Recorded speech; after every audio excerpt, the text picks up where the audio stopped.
مولا کائنات رسول خدا کے ساتھ مسجد میں موجود تھے، تو ایک صحابی نے آ کر کہا کہ یا علی آج پہلا روزہ ہے، ہماری خواہش یہ ہے کہ آج شب آپ افطاری ہمارے یہاں کریں۔ مولا نے کہا انشاءاللہ، کیونکہ میں نے کہا کہ علی مانگنے والے کے سامنے انکار نہیں کرتا، جو انکار کر دے وہ علی ہی کیا ہوگا، جو سوال کرنے والے کے سامنے منع کر دے انکار کر دے وہ علی نہیں ہو سکتا۔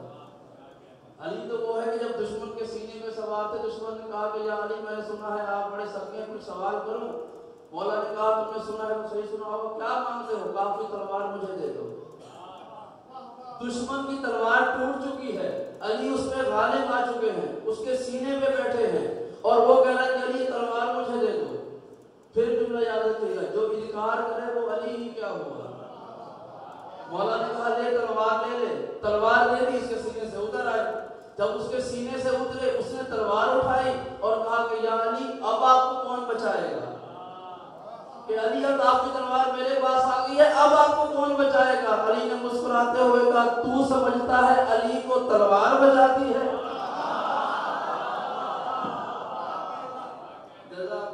تو علی تو وہ ہے کہ جو میدان میں اپنے زیر آنے والے اپنے مغلوب دشمن کو بھی اپنا ہتھیار دے دیتا ہے۔ اب ایک مومن علی کا صحابی علی کا چاہنے والا کہہ رہا ہے کہ یا علی آج رات کو آپ نے روزہ میرے ساتھ افطار کرنا ہے۔ علی نے کہا انشاءاللہ میں آ جاؤں۔ کچھ لمحہ گزرا تھا، ایک اور صحابی آ گیا، یا علی آج رات کو آپ کا روزہ ہمارے یہاں افطار کرنا ہے۔ یاد رکھیے گا علی انکار کرنے والی ذات کا نام نہیں ہے۔ علی نے کہا میں آ جاؤں گا۔ کچھ دیر گزری تھی، ایک اور صحابی آ گیا، یا علی آج رات کو روزہ ہمارے یہاں افطار کیجیے گا۔ علی نے کہا میں آ جاؤں گا۔ تاریخ یہ کہتی ہے ایسا کہتے کہتے 40 صحابیوں نے علی کو دعوت دے دی، ایک ہی دن ایک ہی جگہ پر ایک ہی مسجد میں ایک ہی شب افطاری کی دعوت 40 جگہ پر آ گئی، اور علی کی شان بے نیازی کے سب کو کہا کہ میں آ جاؤں گا۔ علی نے سب کو کہا میں آ جاؤں۔ بھیا وہ تو مولا ہے، وہ ہماری طرح کے مولوی تھوڑی ہیں کہ 4 جگہ مجلس کے وعدے لے لیں، 2 جگہ پڑھیں 2 جگہ نہ پڑھیں۔ وہ علی ہے کہ جو کہہ دیا وہ ہوگا۔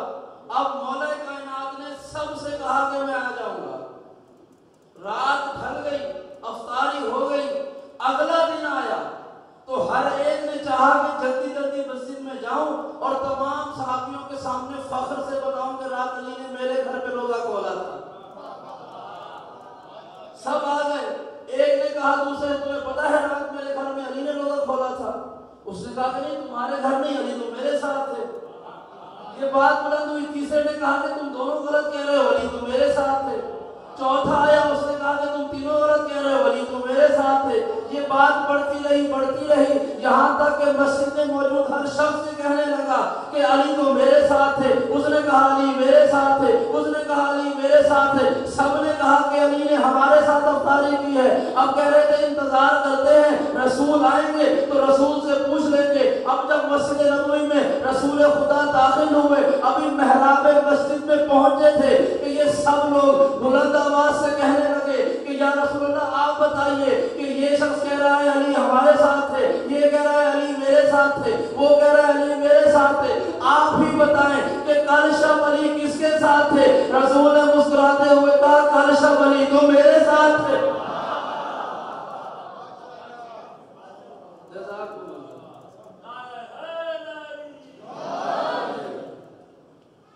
اس لیے کہ علی اس ذات کا نام ہے۔ یہ اس جملے پہ اعتراض بہت ہوتے ہیں کہ یہ کیسے ہو سکتا ہے، یہ کیسے ہو سکتا ہے کہ علی ایک وقت میں فلاں جگہ پر پہنچ جائے۔ پاکستان میں ایک شخص گناہ کرتا ہے اور اس سے پوچھا نا تم نے یہ گناہ کیوں کیا؟ وہ کہتا ہے شیطان نے بہکا دیا تھا۔ عین اسی لمحے ہندوستان میں ایک شخص گناہ کرتا ہے، اس سے پوچھتے ہیں بھائی تم نے یہ گناہ کیوں کیا؟ وہ کہتا ہے شیطان نے بہکا دیا تھا۔ عین اسی وقت افریقہ میں گناہ ہوتا ہے، کہا تم نے کیوں کیا؟ کہا شیطان نے بہکا دیا تھا۔ اب دنیا کے سارے شہروں کے سارے علاقوں میں کوئی نہ کوئی گناہگار تو ہوگا، کوئی نہ کوئی گناہ تو کر رہا ہے۔ آپ جا کے اس سے پوچھتے تم نے یہ گناہ کیوں کیا؟ سب کا جواب یہ ہو کہ شیطان نے بہکا دیا تھا۔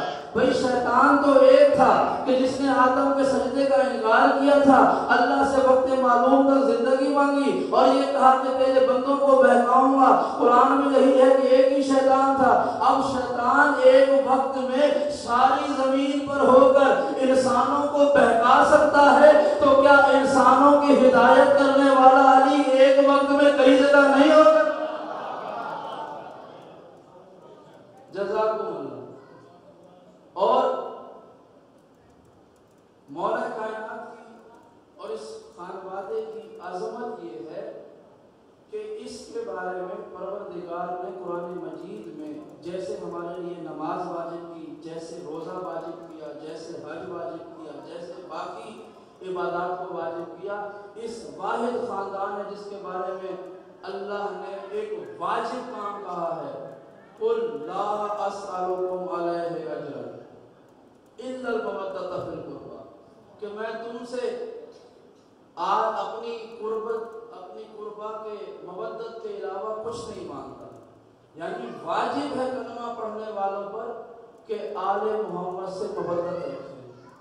اور میرے چوتھے امام کا جملہ قیامت تک اس کائنات کو خون رلانے کے لیے کافی ہے، جس میں امام فرماتے ہیں کہ اگر قرآن میں ہمارے لیے دشمنی کا حکم ہوتا تو تب بھی ہم پہ اتنے ظلم نہ ہوتے جتنے مودت کا حکم رکھنے کے بعد ہوئے۔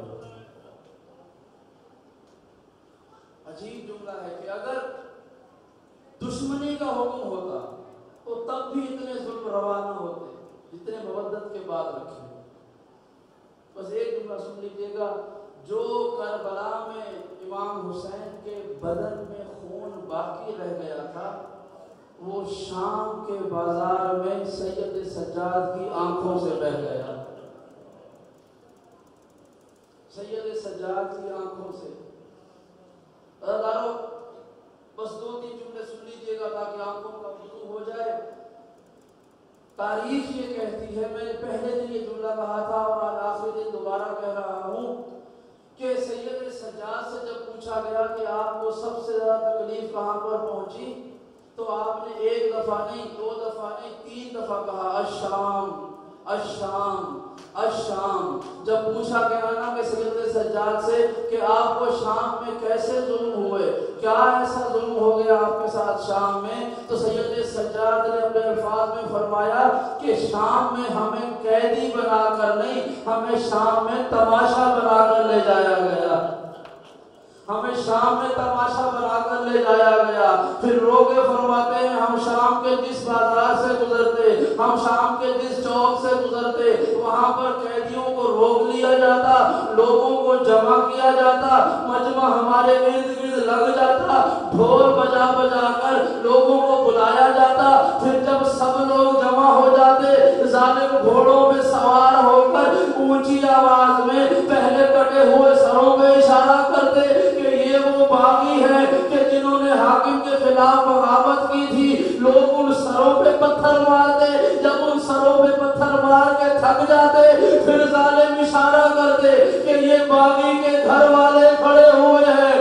امام فرماتے ہیں گلیوں سے مرد ہم پر پتھر پھینکتے تھے، گھروں کی چھتوں سے عورتیں ہم پر پتھر پھینکتی تھی۔ کسی کے پاس پتھر تھا تو وہ پتھر پھینکتے، کسی کے پاس آگ تھی تو آگ پھینکتے، کسی کے پاس کچھ نہ ہوتا تو زمین سے مٹی اٹھاتے، ہمارے چہروں پہ مٹی ڈال دیتے۔ اجرکم اللہ۔ ہزاروں بس 2 جملے اور سن لینا۔ تاریخ یہ کہتی ہے کہ ایک مرتبہ شام کے ایک بازار میں نماز کا وقت ہو گیا۔ جنہیں نماز کا پیغام سننا ہے نا، آؤ سنو کہ ہم جنہیں ماننے والے ہیں انہوں نے کہاں کہاں نمازیں پڑھی ہیں۔ ہزاروں تاریخ یہ کہتی ہے شام کے ایک بازار میں جب آذان ہو گئی، نماز کا وقت ہو گیا، زنجیروں میں جکڑے ہوئے قیدی امام نے نماز پڑھنا شروع کی۔ ابھی سجدے کے عالم میں تھے۔ تصور ذہن میں رکھ لینا کہ بیمار کربلا زنجیروں میں جکڑا ہوا زمین پہ سجدے کے عالم میں ہے کہ یہاں گھوڑا سوار یزیدیوں نے کہا کہ قافلے کو آگے بڑھائے۔ ایک سپاہی نے کہا ابھی کچھ دیر انتظار کر لو کہ یہ قیدی نماز پڑھ نماز ہو، ہمارے پاس وقت نہیں ہے۔ یہ آنکھوں کو ہدیہ کرنے والا جملہ ہے۔ تاریخ کہتی ہے وہ ظالم گھوڑے پر بیٹھ کے آگے آیا، سید سجاد سجدے کے عالم میں تھے، بیمار کربلا کی گردن میں پڑی ہوئی زنجیر میں ہاتھ ڈالا اور گھوڑے کو دوڑانے لگا۔